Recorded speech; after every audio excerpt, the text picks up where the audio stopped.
Hello there. I hope this is working. Uh, yeah, I think it's working. Awesome. So I created a new way to display the comments and the questions in the chat, which hopefully looks nice. Even when later on I might cut out some short videos for TikTok or for YouTube Shorts. That way, your comments, your questions will always be on the screen, which is very cool. Hope everyone is doing well. It is still beautiful over here in the Netherlands. It's springtime. Temperatures are great. We haven't had rain for a long time, which is worrisome. I'm surrounded by nature. I'm surrounded by forests and heather. And last week there was this huge fire that could have been a disaster. Well, it was actually quite an environmental disaster because it destroyed, I think, as much as like 20 football fields in size of nature. But it could have been much worse because it's connected to where I live. So everything, all the woods here could have been on fire if the wind had blown in a different direction. So yeah, that's kind of the downside of this dry weather. But for walking, for being outside, it's really wonderful. Um, I'm still working on a number of projects. This is my I call this my digital nomad week, or month. So the 4 months per year, I try to clear out my schedule so that I can travel, or I can focus on one specific project. So that's allowed me to go to Ireland last year and to London and Leicester. For this month, I'm kind of contemplating going on a pilgrimage in the second half of the month, but I still need to kind of figure out if I can actually do it, if physically I'll be able to do it, because that would require me to walk around 25 kilometers per day for 2 weeks. That's a lot. Now I am reasonably fit. I do a lot of walking. I also do some running, but that's usually like the maximum amount that I run or walk per day is, 10 kilometers. This would be more than double that, and then for 2 weeks, I'm kind of worried that I might get injured. But on the other hand, it is absolutely the best time of the year to go for a hike. So I keep that kind of under how do you say that? I'm still like thinking about it. And in the meantime, I've been writing. I've been writing a lot. Hello there. We've got some more visitors. We've got Frankie who's there. Good evening. And we've got Binary who's there as well. How is it already been a week since we had the last live stream? Yeah, it's crazy. It's so much happens in the world, and you blink, and a week has passed. It's quite insane. Um, we also have Margot who is there. Hi there. I hope the uh, comments and the questions are displaying properly. I did some formatting, trying to figure out how to do that, how to make them look a little bit more pretty. We've got Gabriel who's there, always excited when I see an upload from this channel. Yeah, I'm working on some scripts for new videos, and I will tell you in a minute what I've been working on. Mike is there also. By the way, also, thank you so much for all your birthday wishes. It was my birthday on April the 5th, and a lot of you have sent me very kind comments and messages through Facebook and Instagram. That was very lovely. We've got the Duke of Denver. How do you screen content you enjoy for sensitive material? It's simple. I usually read reviews. So, for instance, for the books that I read, I never just start reading a book without knowing what's in it. I always go to Goodreads or I watch some videos on TikTok or YouTube, and that gives me a general idea. Now, I'm not easily shocked, and so I don't mind if, like for instance, I read this very popular romantasy novel, Fourth Wing. Is that called Fourth Wing? Yeah, and it's quite spicy, as they call it. It's a euphemism for there's a lot of sex in there. But I knew that in advance. I just wanted to read the book because it's so popular, and I wanted to get a kind of an idea of why that is, or what appeals to a certain audience in this book. So I knew what I was getting into, and nevertheless, I was like, okay, yeah, I should probably not recommend this book. When it comes to TV shows and movies, same thing. I always get my ideas from social media. People talk about something, they're excited about it, and so I check it out. And if I like it, I'll keep watching. And if there are things in there that I find objectionable, I don't continue to watch. It's as simple as that. I don't write my bishop. So yeah, as I was saying, this week I've been writing, or spending quite a lot of time writing. So I continue to develop kind of the overall framework of my fantasy novel. One of the reasons that I kind of stopped producing chapters is that I realized that I just don't know exactly how the story needs to unfold. I have general ideas. I know what I would like to see. I have some ideas about the character development, but how it all kind of ties into each other, that is something that I felt I needed to make clear to myself before starting to write the actual story. And I also, this past week, developed the magic system, because there too, I had a couple of cool ideas, but it was just little bits here and there, and it didn't have enough consistency to work with. And so I just sat down for a couple of hours and started to work on that. So how does it actually work? How does story magic work? What are the flaws? What are the rules? What are the dangers? What are the benefits? And I realized that I actually really hadn't given it much thought. So that was a very good exercise. I feel more confident now that I'll continue to write this book. But I kind of let go of this idea that it has to be, done before the summer. I'll just continue to write at my own pace, and sometimes I'll have to spend more time plotting and looking at the bigger picture, and sometimes I'll just go into the nitty-gritty writing and revising. So there's that. And then I also started a very cool, fun side project, which is, as many of you know, I often visit festivals like anime conventions, Comic Cons, fantasy festivals, Star Wars celebrations, and I never go there without a camera. And so for years, I've been interviewing people, filming stuff, always in the back of my mind, this idea of, well, I can turn this into documentaries, and I just never got around doing that because that's a lot of work. It requires a lot of editing. And so I've had this idea for a while that I wanted to write a book about those encounters, about these people, about these fellow geeks, and what motivates them. What are the stories that they love? What are those stories giving them, and how do they get inspired by what's in those stories? And so I started writing short portraits. I've been doing that for about three or 4 days now. So I take an interview. Sometimes they're very brief interviews, like 2 or 3 minutes.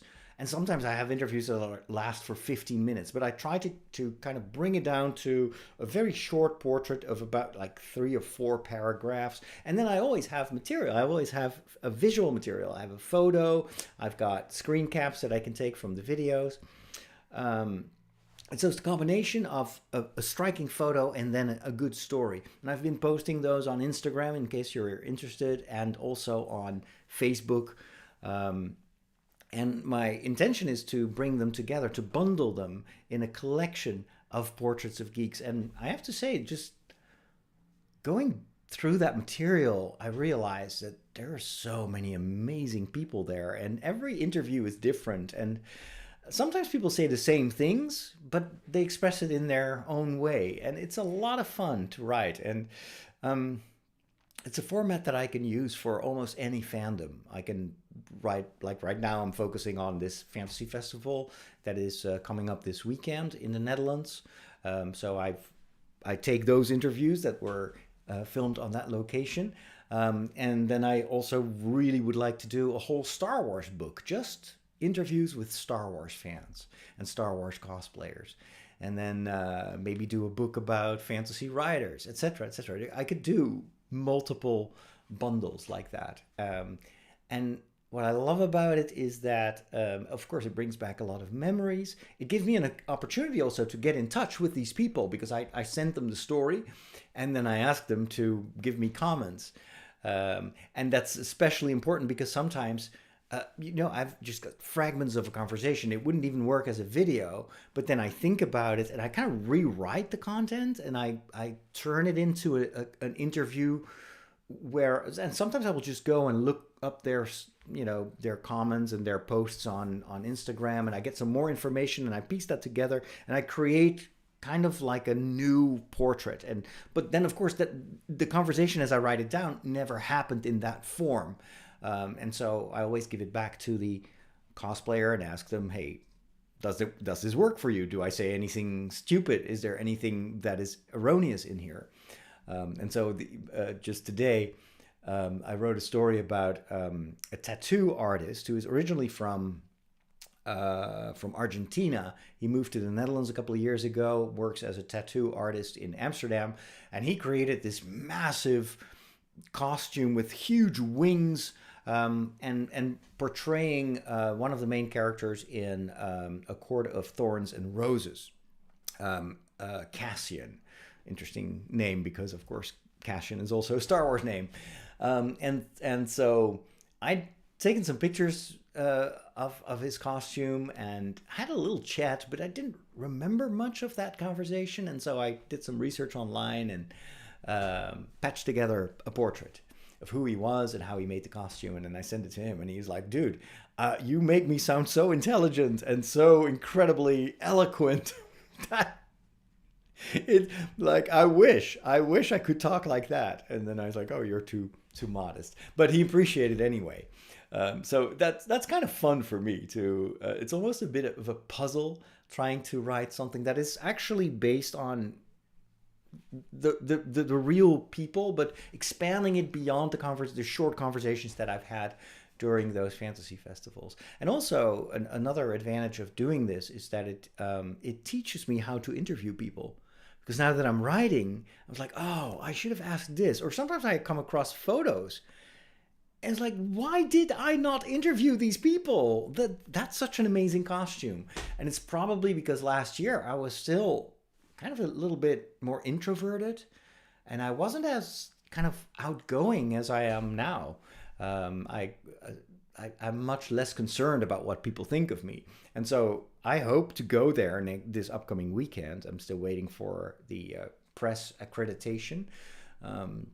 So it's a bit of I'm a bit nervous that I won't get the press ticket in time. But if I can go there, I will interview from morning till evening. I will just, anyone I see, I will just ask them questions, because I can always throw stuff away, but I cannot go back in time and do an interview with someone whose picture I've only taken. Anyway, so I'll probably, when I'm done with this fantasy collection, I'll probably put that up as a free download for people that subscribe to my newsletter. I do that several times a year. I'll just write a book and then I give it for free to people if they follow me on my email newsletter. But of course, I'll let you know in time. All right, let's see. We've got some more questions and comments. We've got Gabriel who says, I live in Japan. That's awesome. Anime is quite popular, but certainly not clear of sensitive material, so few Christians here too. That's true. In Japan, of course, there are a few cities that are very Catholic, but of course, the majority of the country is not. Um, Anime as a genre, or it's actually not a genre. I would say anime is just, it stands for animation. Anime itself is kind of neutral. It's a way of telling stories. And I think that's kind of the downside is that people that are not from Japan kind of see anime, or anime is just this kind of story, which of course is nonsense. It would be the same as saying like, oh, you have movies and all these movies are this or that way. You could tell any story with anime, and so obviously you've got masterpieces and you've got filth, just like any other medium, basically. And it's a bit unfortunate that a lot of people kind of associate anime with kind of that low quality storytelling. And for me, just discovering the kind of the how diverse the anime sphere is, and discovering so many amazing stories and such just incredibly creative storytelling, that for me that was a revelation. I also thought anime, well, yeah, anime, it's not for me. And then I was like, well, that's the same as saying, well, movies, that's not for me. Well, no, there are movies that I like and there are movies that I don't like. But yeah, thankfully, especially, anime is still an art form, I think, that keeps improving and evolving. And there are a lot of young writers and animators and manga artists that really push the envelope of what you can of storytelling. And I think there's much more originality and creativity in the anime world than there is currently in the movie and TV world, at least in the Western part of the world. We keep going from like reboot to reboot and sequel to sequel or prequel, but it's all kind of the same. It's like a regurgitation of stuff that we've already seen, because it's not about creativity, it's about making money. And with Japanese anime and manga, I have the feeling that it's much more, there's more room for people to do something new and to just try out stuff. And that's maybe also one of the advantages of a lot of the anime actually being based on manga. Because when you start telling a story as a manga, it's a very, relatively low risk endeavor. You can just publish it, and if it finds an audience and gets very popular, then of course there will be more reasons to turn that into an anime. But the anime then will already know that there is an audience for that and that the story works. If a manga doesn't work and doesn't get popular, then that will never reach the stage of becoming an anime. Now, I know, of course, that there are anime series that have been conceived as anime series, but for me, the best ones are usually based on a manga, and oftentimes improve over the manga. It's or improve or do something different, and like Frieren, for instance, or let me see. There's what's the word? There are some more series. Solo Leveling, I think, is also based on a manga. I'm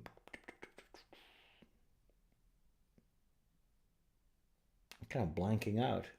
But anyway, there are a number of anime series that are based on very popular mangas, and that is why you know what you get. You know it's going to be a good story. Anyway, that's a long answer to your question. It just depends.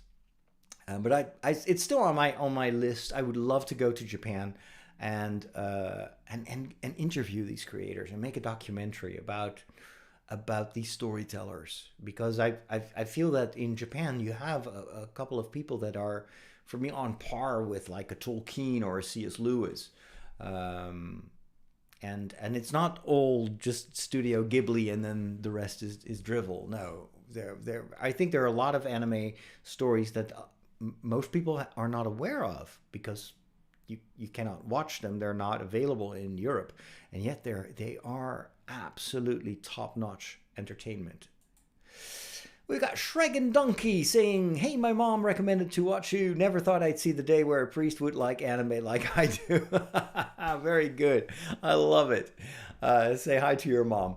Yeah, I'm a recent convert to the world of anime. I think it's been 3 years now that I've been watching anime. And it's thanks to TikTok. It's just because I was doing some videos on TikTok and someone said, "Hey, have you watched Neon Genesis Evangelion? Have you watched Berserk?" And then I was like, "No, I have no idea what that is." But I'm always ready to learn. And so that's how I got to check it out. And then I was like, "Oh, I think I can do some videos about that." And the rest is history. That just took off. Partially also because there are not that many content creators that do educational videos on anime. So there's a lot of, the memes and just regular fans, cosplayers. Cosplay scene of obviously is very big when it comes to anime. But there are very few people that talk about, what are these stories about? What happens in these stories? How should we interpret these stories? And of course, as a priest, I'm used to talk about interpretation and, the bigger picture, the deeper layers. And so that's what I started to do. And turns out that almost no one else did that. And I think that's probably why it's doing so well. With Star Wars, I do the same, but then again, I am one of the many, many, many Star Wars commenters out there. So it's much harder to find. Like, it's probably just because I'm a priest and a Star Wars fan that I kind of get noticed sometimes. But it has surprised me how much anime became my thing. I never thought that would happen, but I'm so grateful for TikTok for having shown me, having helped me discover this amazing universe of stories. We've got Frankie with a question. Discovering your ADHD has been an eye-opener for you, very helpful. What have the awareness of your extreme giftedness done for you? I love that you call it giftedness, because ADHD, at least in the way that I experience it, is both a gift and a curse. The gift aspect of it is that it helps me it allows me to associate ideas very quickly. So, for instance, when I'm speaking to you right now here on this stream, my mind is running really fast, and I see a question, and immediately it starts compiling a little story, and then it's almost like AI, but then it's without the A. and I rarely ever have to search for things to say, I also notice it as a great gift when it comes to storytelling.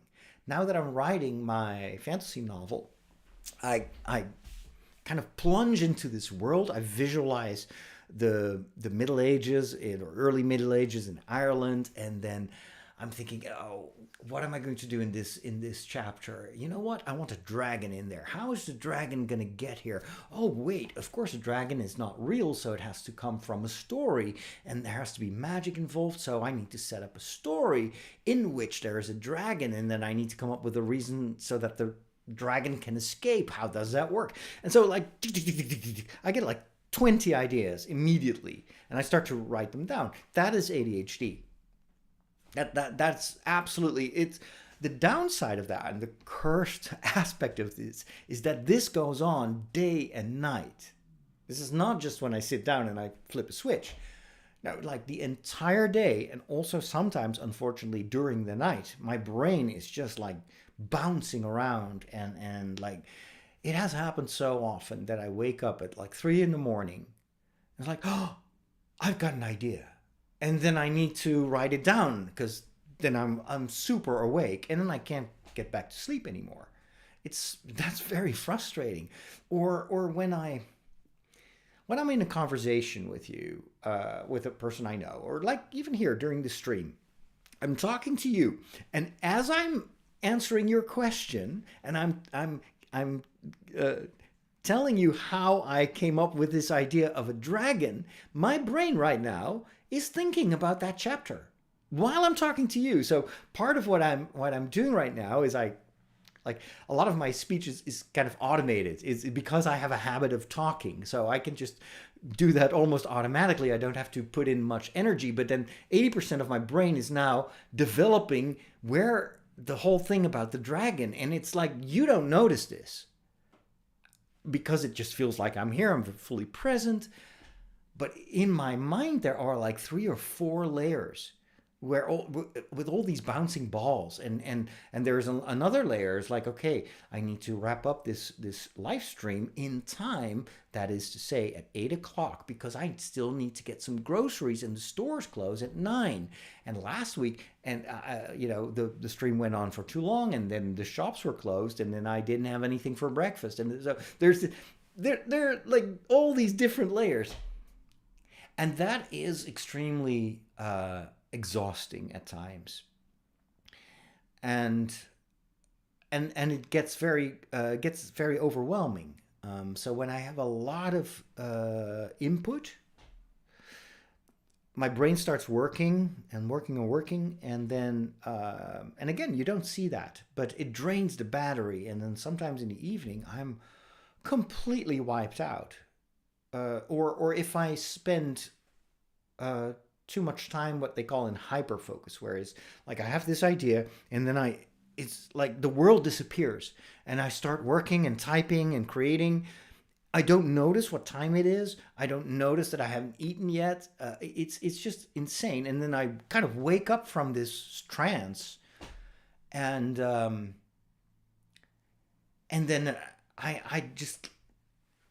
I'm done. I cannot work anymore. I cannot think anymore. So that's definitely, that happens a lot. It happens most of the time. It happens off screen. People that follow me don't know this. My parishioners don't see this. They only see the chatty, upbeat, creative side, but they don't see the price that I pay. So that's a downside.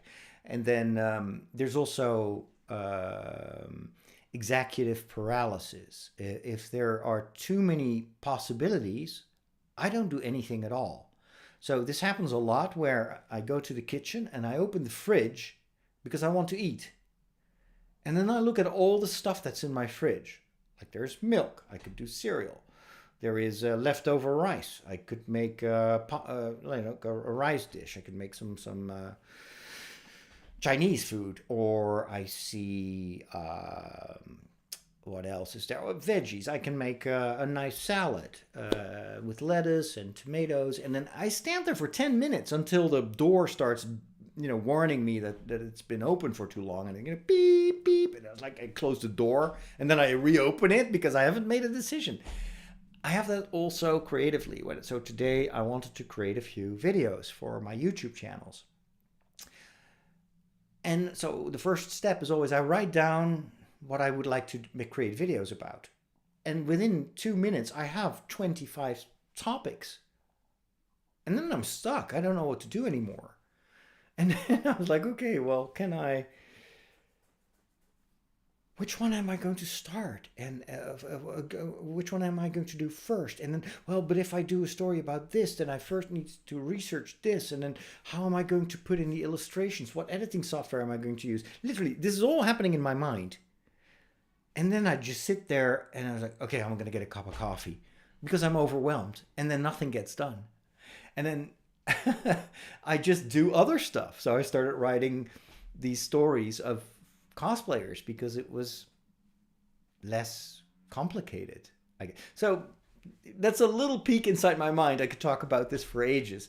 But there are great advantages. My life is never boring. But there are also huge disadvantages, most of which are invisible to people who don't see those aspects and are neurotypical themselves. Hope that answers your question. Thanks for asking.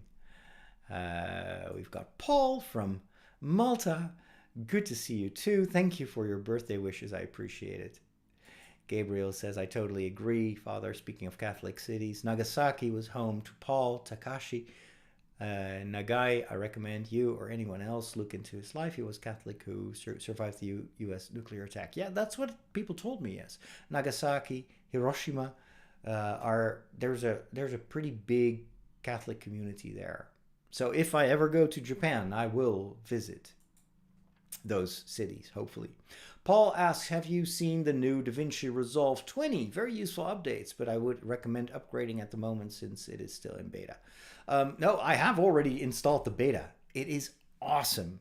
Especially, there are a few things that were a total surprise, but so welcome for me as a content creator. And that is, it now fully supports vertical video, animated automatic subtitles, which is huge because that usually cost me hours to add those to my TikToks. It's got automatic audio mixing, which is huge too. If you add music, I don't have to tweak it, second by second. It does it automatically. And then there's some more technical updates, but I was blown away. And I'm looking forward to especially to working with it for my short form content. And you only have to pay once. That's the most insane aspect of it. I paid for the studio version 2 years ago, and they've been doing update after update after update. What a difference with Adobe, where you pay through the nose for a subscription. Half of the stuff that they do is broken, and they never do what you need. They always fix what wasn't broken. I don't know. Have you read any of Cormac McCarthy's novels? No, I haven't. Or at least not that I know. If you have some titles, I will Google them and see if I can add them to my to-read list. Although I have to say that I'm working really hard to catch up with my Goodreads reading list. I only have to read, I think, 5 more books. Let's see. I read 4 or 5 books this weekend. Let's see. So right now I'm reading like 4 or 5 books at the same time.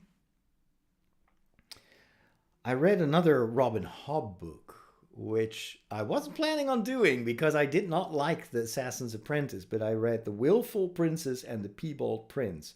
And at first I was like, okay, this story works much better. And then towards the end, I was like, no, it's still the same. I still don't care about this world. I don't care about these characters. Why does everybody love this so much? I'm going to do a video about that as well. And I don't want to rant about books because I like to be positive, but at the same time, I also want to be honest. I want to just warn people that are like me, that don't spend your time reading books that won't work for you. It's not that every book works for everyone, and I think I need to also counterbalance so many of the rave reviews with maybe some reviews that are a little bit more critical. Anyway, that was an aside. Where is my reading challenge? Where are we right now? There you go. Only 4 books to read before I'm back on track. That is insane. I was like 16 books behind, I think, a few weeks ago. Some books that I finished reading. An autobiography by Whoopi Goldberg, which was a lot of fun. The audiobook is read by herself, and it's almost as if you're listening to a conversation. It's really well done. Some very touching stories in there as well, funny and crazy. Whoopi Goldberg. What do you? it's exactly that. Then I read an interesting book about Tolkien. It's called Tolkien's Ordinary Virtues: Exploring the Spiritual Themes of the Lord of the Rings. It's written by Mark Eddy Smith, and I really enjoyed it. It's kind of almost a meditation, you could say, on the Lord of the Rings, but lots of examples, and that always brings me back into Middle Earth. So that was really enjoyable. I read The Nickel Boys by Colson Whitehead. It's a story about a young man who is sent to a very harsh reform school with lots of discrimination and abuse, and it's a horrible story. But he survives, and it's a riveting story. It's based on real life events, and I usually don't read books like that, but it was recommended to me, and so I gave it a shot, and I'm glad that I did, because of course for me reading can be anything. Sometimes it's escapism, sometimes I just want to kind of see the world from a different perspective, sometimes I want to learn. That's what I love about reading. Every book gives me a different experience. I reread I never read it in full, The Adventures of Tom Bombadil, and it was insanely good. So The Adventures of Tom Bombadil is basically a long poem, or a couple of poems by Tolkien, about Tom Bombadil. And to my great surprise, the song that is in Rings of Power Season 2 is... So at one point, Tom Bombadil is singing a song, and it's part of this poem. And I was reading this, and I heard the melody, and it came to life, and I visualized it, and it was so cool. And amazing. I never thought that I would enjoy this, because normally when I read Tolkien, I skip all the poems and the songs. It's always like, I don't know, it's too silly. It's like, it's a waste of time. But here, the entire book is basically poems. But now that I have that backdrop of the Rings of Power and Tom Bombadil's character in there, I was like, it all of a sudden all makes sense. And it's much deeper than you would think, because Tom Bombadil has a kind of a funny, kind of quirky side to him, but there's more underneath the surface. Very, very cool. All right, I also read some books, some Dutch books, and I don't know. Anyway, some books that are known in the Netherlands but not so relevant for an international audience. I'm going to read some more fantasy soon. I'm reading a novel by Brandon Sanderson. It's kind of an in-between novel in the Cosmere series. Ooh, I forgot the name. And I like it. It's cool.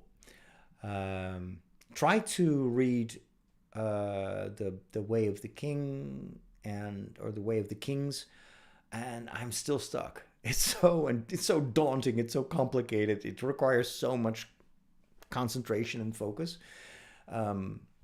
But I will get through it. I know that with some of these books, it just takes me a lot of time to get into the story. But I will read it. Hey, we've got Tony. Welcome, Tony. I followed you for years from St. Louis, USA. This is the first time I've actually been available to join one of your live streams. Thanks for all of your content. Well, thank you so much, Tony. I'm so glad that you can join me. I do this every week, at least when I'm not traveling. So every week on Tuesday evenings between 7 and 8 my time. So that's usually 1 Eastern. I think it's 10 or 9 Pacific. So yeah, and it's a lot of fun. The questions of last week's and the week before that, the questions were so good. So I created a summary of all the Q&As using ChatGPT. So I transcribed the entire session, and then I asked ChatGPT, can you give me a rundown of all the questions and answers? And then I reread it. It was like, wow, that was such an amazing live stream. I'll do the same with this one as well. I also was thinking, well, maybe I could take some of these questions and develop them a little bit more and then turn them into short videos for my YouTube channels. That will also allow me to kind of limit myself. Previously, I was talking about ADHD and how sometimes having too many options blocks me and I get executive dysfunction. But if I focus on the stuff that we talk about here, I know that it's a question coming from you. So there's at least one person who would like to hear about it. And it kind of, the beginning is already there. So it's hopefully easier to develop that into a script.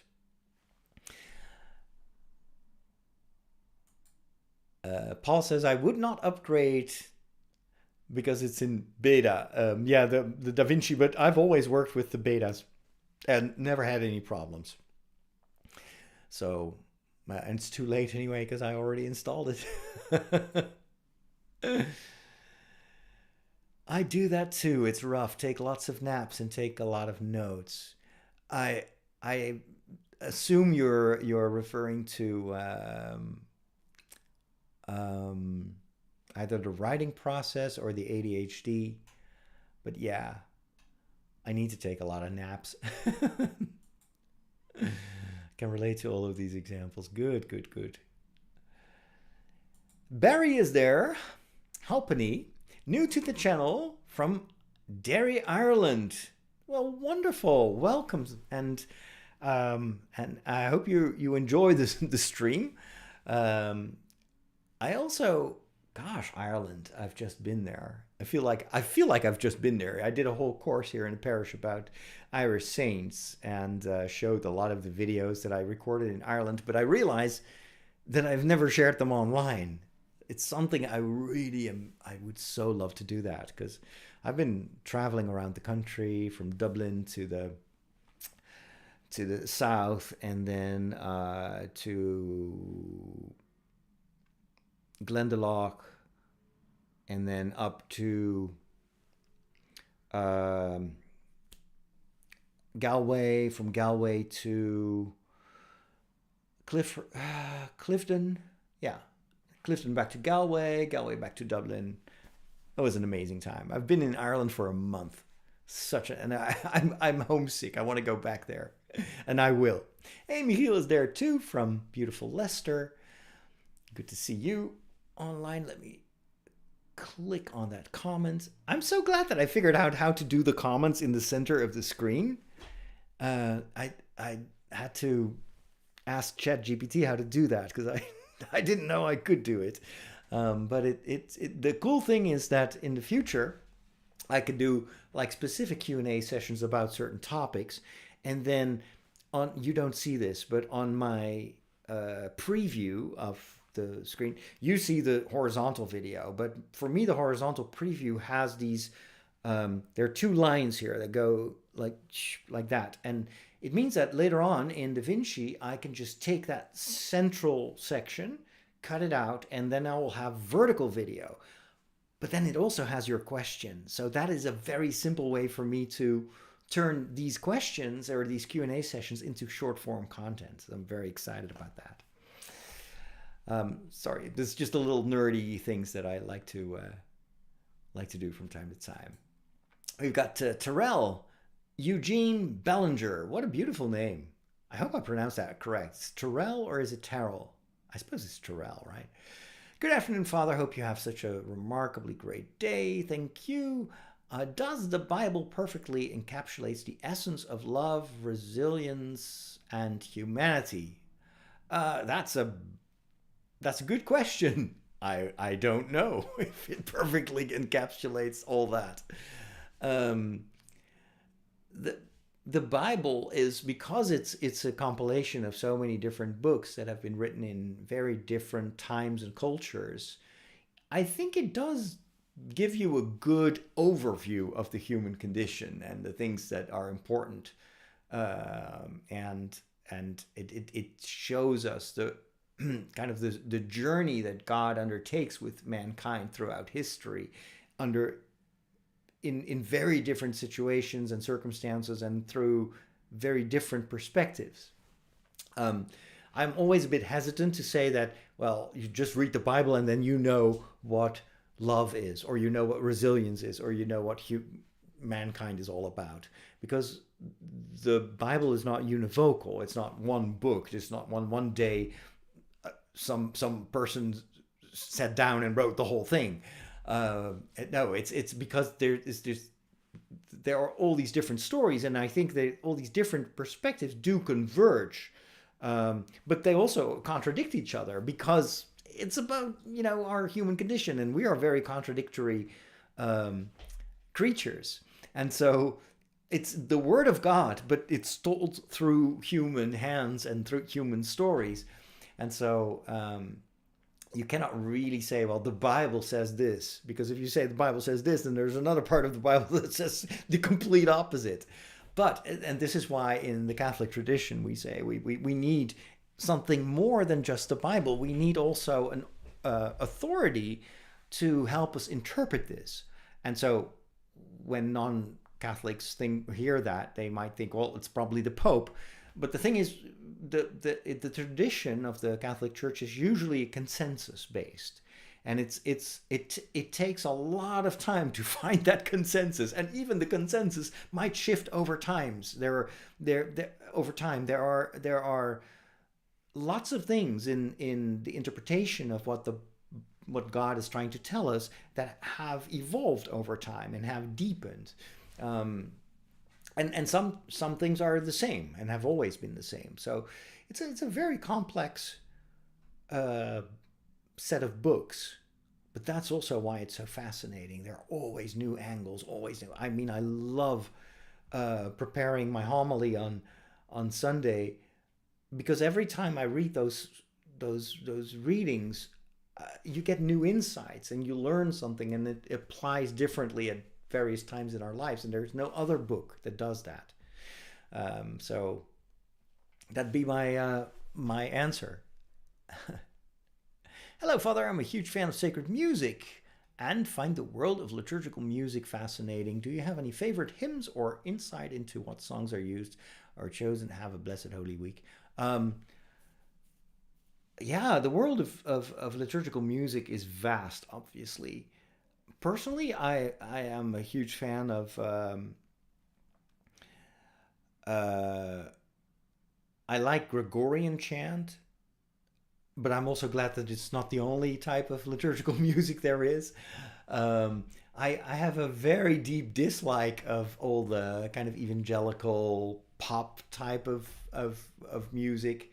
The praise stuff, etc. It's not for me. I know a lot of people love it, but it's just absolutely not for me.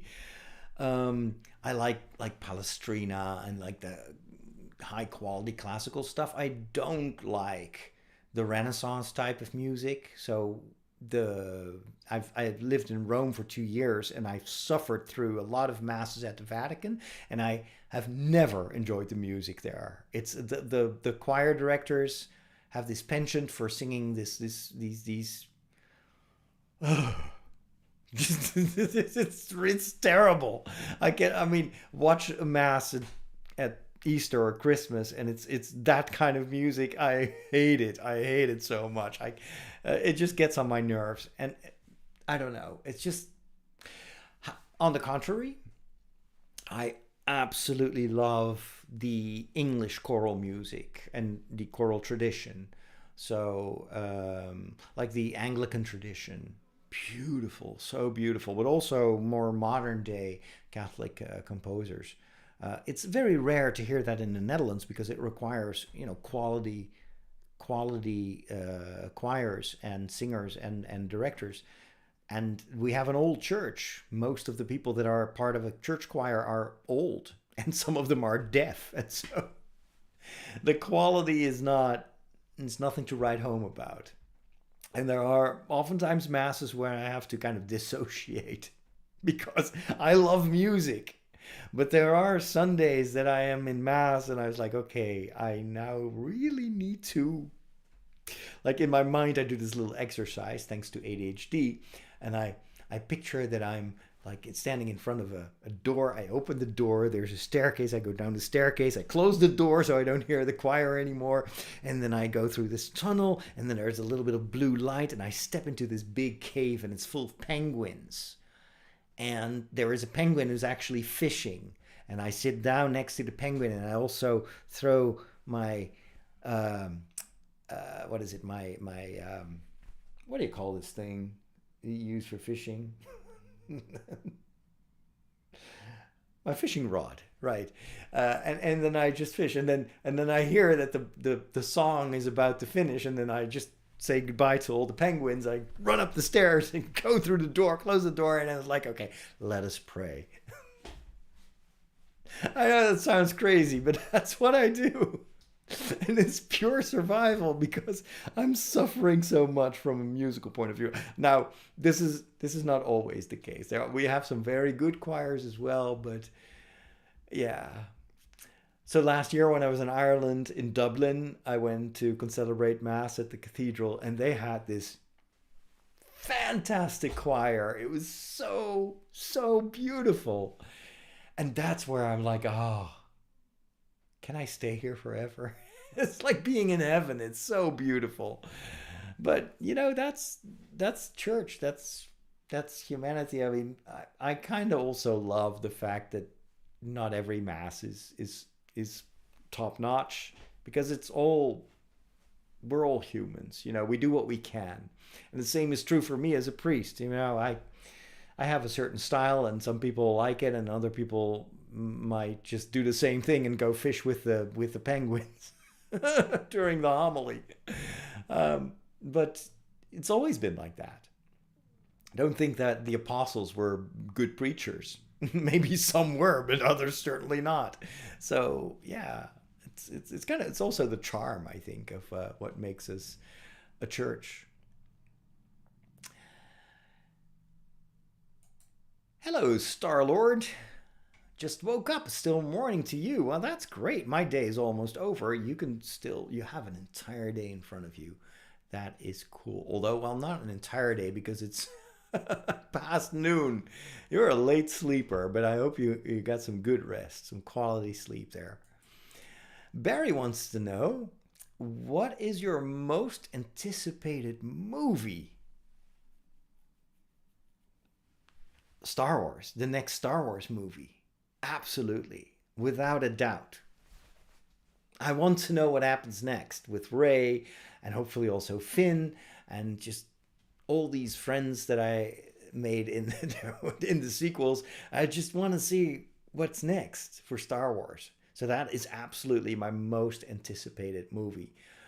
There are obviously some more movies coming soon, like the next Avengers movie, but I have to say that for me that's just another Marvel movie, and it has more actors than most Marvel movies, but I don't know if that's going to be a benefit or if it's going to be a handicap for that movie. I used to really look forward to Marvel movies, and I'm less and less enthusiastic about them. I'm also very much looking forward to the Superman movie. Superman has always been my favorite superhero. It's the only superhero that I grew up with. We didn't have Marvel in the Netherlands when I was young. The only other superhero that I was aware of was Batman, and I didn't care for Batman because he wasn't really that special. It was just a rich dude with lots of tricks and pretty strong, but he wasn't Superman. Superman for me, that was my hero. And so I've been very sad by the way that DC kind of took a turn towards the dark and the gritty. A lot of people loved that era in the DC storytelling. I personally couldn't care for it. For me, Superman was always he was a symbol of hope. Those stories were always filled with optimism, and especially in our times where the world is so dark, I crave stories like the old-fashioned Superman. And I think that with James Gunn's new reboot of the DC superhero universe, we might get back to that. It's one of the things that I loved about what he did with the Guardians of the Galaxy. There was heart in there. There was humor. It was such a great balance of all these ingredients that make superheroes so appealing to me. And so when I heard that James Gunn was going to be at the helm of the reboot of the DC universe, I was so happy. I was so happy. I really disliked the Superman versus Batman movie. All the Batman movies so dark. The ensemble movie with Wonder Woman. Oh, the Wonder Woman movies. Oh, so bad, so bad, so bad. The only movie that I kind of enjoyed, the most recent one, was The Flash. And most people hated it. And I was like, yeah, that's kind of funny. It's more upbeat. Um, but yeah, I'm stoked about the Superman movie. What I've seen so far in the trailers and little snippets, it all feels like classic Superman. Oh, the Fortress of Solitude. Did you see that? The way it just emerges from the ice and then, wow! I mean, I did not expect that to look so cool, because let's be honest, the Fortress of Solitude is a bit of a weird concept, and it's hard to pull off that thing in a believable way, but they did. They nailed it. It was so creative and so gorgeous. Yeah, that's definitely a movie that I am going to watch in the theater. All right, hope that answers your question. We can talk about that for many live streams to come. What is my local time zone in the Netherlands? It's the Amsterdam Paris time zone. So right now it's let's see, it's almost 8 o'clock p.m. So yeah, I don't know what time zone that is. It's +1 GMT, I think. It's called Central European Summertime. Absolutely. And so Michiel is 1 hour behind. So it's 7 o'clock over there.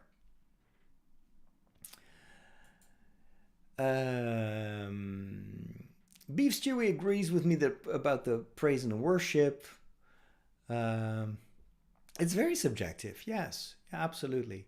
And that's a good thing. I mean, I love the fact that there are so many different types of church music, and I have my preferences, but so have other people. So it's a big church. But yeah, the Anglican choral tradition, and also let's not forget we know the Anglican choral tradition the most, but a lot of that tradition is shared with the Catholic Church in England, in Scotland, in Ireland as well. But you will usually find that high choral tradition, that quality choral tradition, in bigger cities, in cathedrals, because it requires you to have a professional choir, and that's expensive and it takes a lot of time. Palestrina was a man of the late Renaissance era too. That's true. It's true. But I mislabeled it. It's like, for instance, I don't care about Vivaldi. I don't care about Mozart. Of course, it's not Renaissance. It's past that. But the Mozart stuff, it's brilliant music. I like Mozart's operas, but I don't like his church music. Now, what they sing in the Vatican is usually kind of this neo something. It's I don't know where they get it from. It's just awful music. I hate it, and it's always the same. And they also sing it in this like drawn out way. I don't know. It's hard to describe. I just don't understand how you can have you can be in the Vatican and not have beautiful choral music. Why don't they just sing what they sing in England or stuff like that and get some decent composers? But I think a lot of that has to do with the ego of the choral masters. When I was studying in Rome, the dude who was the director of the choir, he was a total jerk. Actually, I say that out loud because I think he was also kind of dismissed because he was messing around with the young boys, and just I hate that kind of anyway. And it was a terrible person. Everybody I spoke to was like, yeah, he's so full of himself. And I didn't know all these stories. I only heard it afterwards. But in hindsight, it's like, yeah, no wonder I didn't like that guy and the music that he was like, ugh. Anyway, let's talk about something else. Margot likes my story about the penguins. Yeah, I'm not sure if I can do that now though, because apparently they're taxing the penguins, so it might be very expensive for me to dissociate in the future. Am I excited for Tron? Am I excited? I am super hyped for Tron. Tron has been one of my favorite stories from my childhood. I went to see the movie twice, I think, which at the time there was no VHS, there were no DVDs. I went to the movies twice to watch it. That's how much I loved it. And then I never understood but that didn't become a big franchise at the time. Um, I even had like played these very primitive video games that were based on Tron, and it's just like, you remember the game Snake, where you have to you have this growing thing with the pixels, and you don't have to you have to try to survive as long as possible without hitting yourself. Well, they had a version like that, but then it was Tron. It was supposed to be these motorbikes. It was so cool. Ah, I love that they go back to this, and I hope it's going to be better, because the Tron movie, when did that come out? A couple of years ago.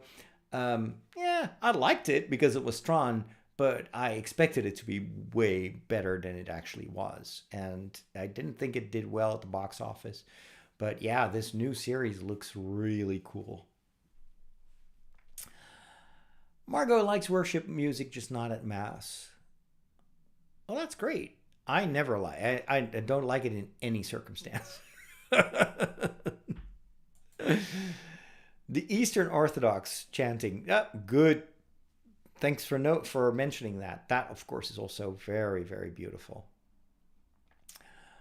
I don't like music in some commercials, and they play them a lot. Yeah, yeah. Some of these commercials can get into your, like, that. It's music you hate, and you hear it all the time. Yeah, I totally understand what you mean.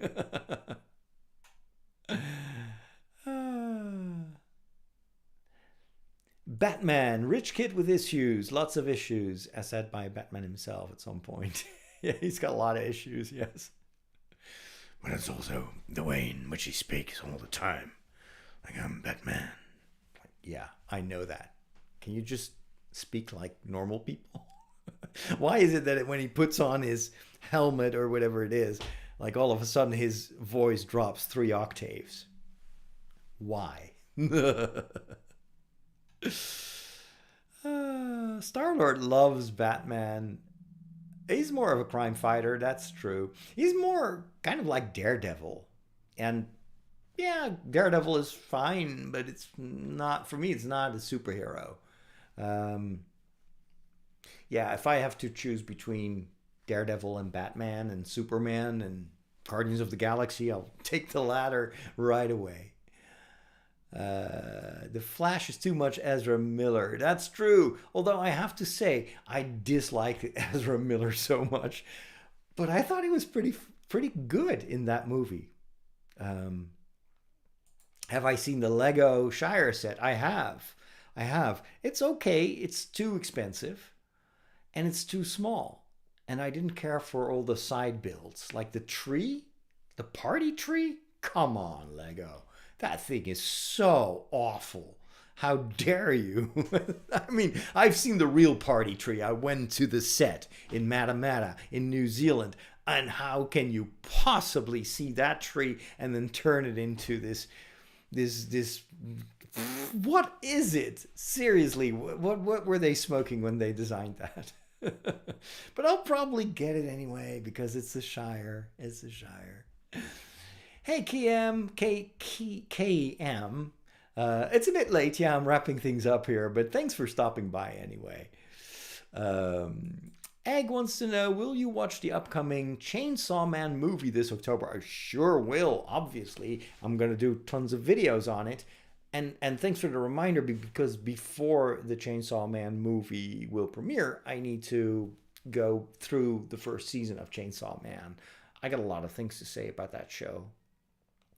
It's probably one of the anime shows that people least expect a priest to talk about, but I have reasons. It's there's a lot in there, and so I I don't know actually. Do we have a confirmation for the second season of Chainsaw Man, or they're just going to do this movie? I haven't heard about that. Oh, we've got some more questions. Do you think that Saint Edith Stein's philosophy of empathy might have anything to say about the way in which a reader, viewer, player interfaces with a fictional protagonist in a story? Wow, that is a deep question. I have no idea. I mean, it's been a while since I studied her philosophy. I guess, from a broader point of view, empathy does obviously play a role in the way we experience stories. And this is true for any story. It can be a video game or a book or a TV show or a movie.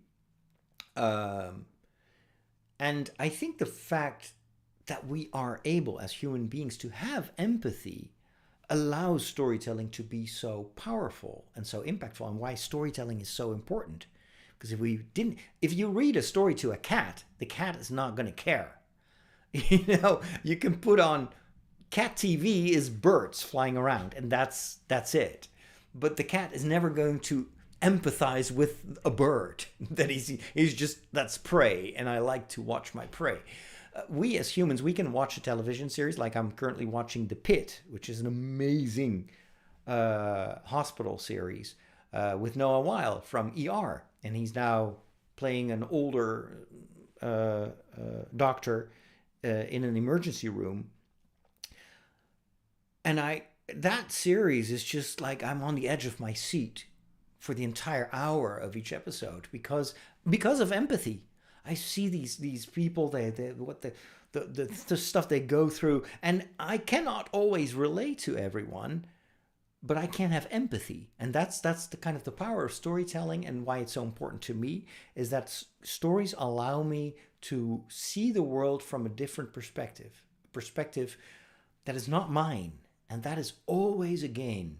And who was it who said, if you a person who never reads only lives one life. A person who reads can live 100 lives. And I totally agree with that, because it's true. I learned a lot as a priest from watching TV, from reading books, and I still do. And this is why I never really only read like pious books or books that are good for Catholics. No, I read books because they're not the Bible. They're not the catechism. I want to broaden my mind. I want to learn how other people experience the world and how they think and why they make the choices, because it helps me to have empathy with real people. So stories are kind of like a playground, a testing space, a liminal universe where you can discover about the real world, and you can learn things that maybe are impossible in real life. I cannot meet 100 people per day, but if I watch a couple of movies and I read a couple of books, in 1 week I can gather the life experience from I don't know, 10, 20, 30 people, and a lot of good stories stay with you. Anyway, that's a long-winded answer to your question, but thanks for asking it. All right. Pete loved Tron. I'm skipping some questions because I need to start wrapping up, because part of my brain is telling me, don't forget, you have to go to get some groceries before the shops close. Pete loves Tron, but the trailer looks like Disney is trying to make its own version of The Matrix. Maybe. That's not a bad thing.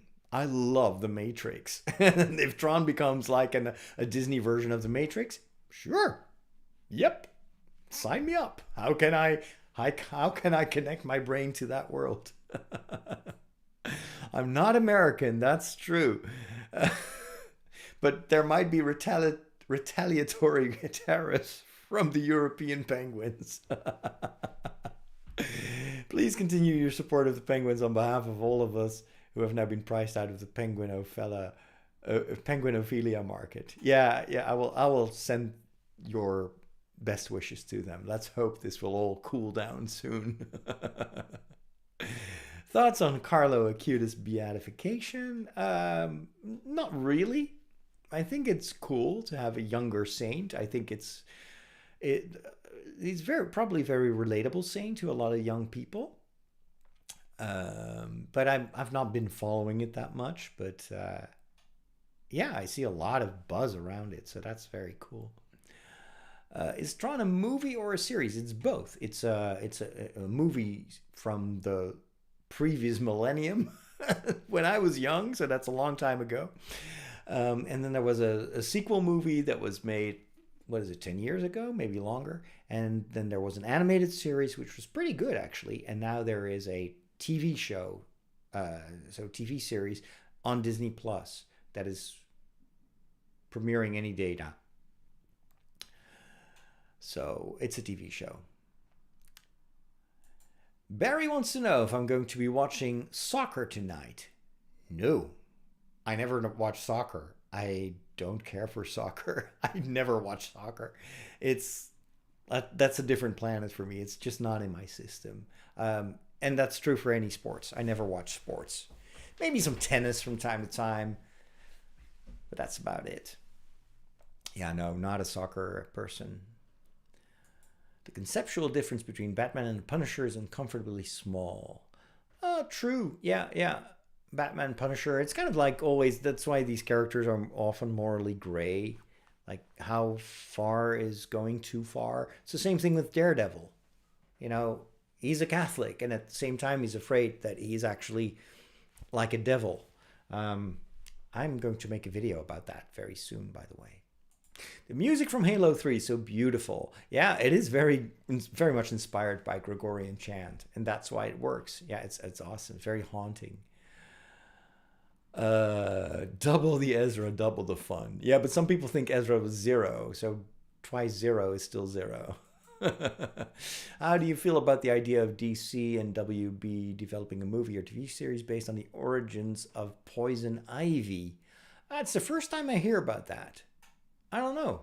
Poison Ivy, kind of side character, always sounded a bit silly, but that's probably because I only know Poison Ivy from the original campy Batman movies. So I couldn't say anything sensible about that. Carlo Acutis canonization. That's true. He's already beatified. That's true. I think that's happening soon, right? I suppose Pope Francis is going to do that. I hope he'll be better by that time. Batman is appealing to me because he is an ordinary hero and a superhero. Yep. Good enough. What does that wrench behind your handle mean? I don't know what you're talking about. This thing? This is a microphone. This is a pop filter. So it protects the microphone. That's all I know. I don't know if there's anything else you're referring to in the background. Oh, I see that the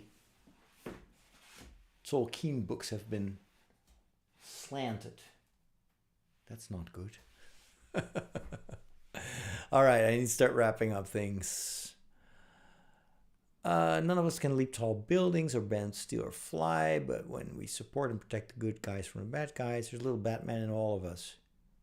I guess you're right. He's a ninja. I think there's more to animal empathy than we know. I dropped the hot air fryer basket. My cat came over to check out the noise, then went to her speech buttons and pressed Matt. Oh, that's cute. Rene Girard and the scapegoat mechanisms. Is there an anime that depicts this? Attack on Titan? Yeah, probably. It's in a lot of stories, that theme. Did you try Batman the Animated Series? No, never watched that. I know that Mark Hamill voices the Joker and is very famous for it, but I never watched it, probably because I don't have access to it. It's not on any of the streaming platforms.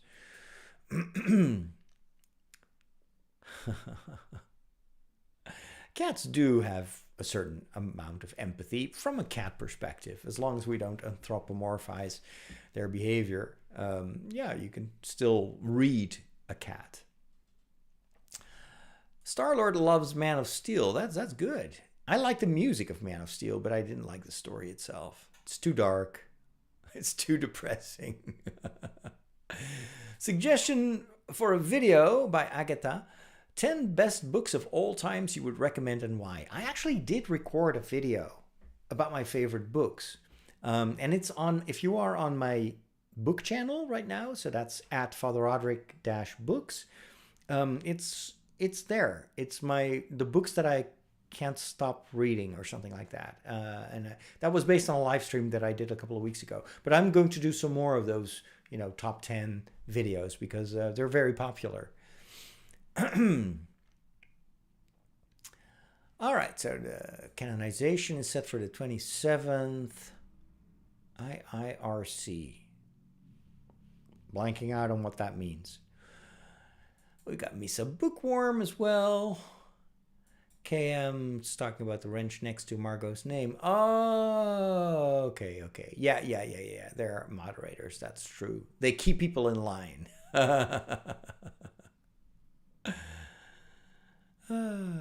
It is ending, yes. Well, I'm trying to end, but people keep asking questions. Poison Ivy is a character that became popular among nature protection movements.